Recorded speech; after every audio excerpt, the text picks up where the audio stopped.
Ang araw ay sisikat kahit ilang ulit pa man itong matatakpan ng mga ulap.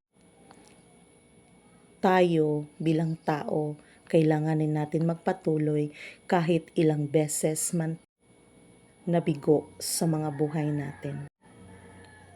Sapagkat ang pagkatalo ay hindi katapusan, kundi isang pahinga lamang sa ating mga paglalakbay.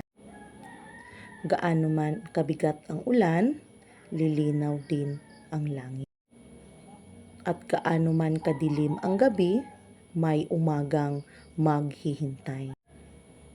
Huwag tayong matakot sa mga pagsubok, sapagkat tulad ng araw, ang ating mga liwanag ay magpapatuloy. At sa tamang panahon, magniningning ang ating mga sarili at makakamit natin ang mga kaluwalhatian ng ating mga buhay. Magandang umaga sa lahat at God bless us everyone. Keep safe!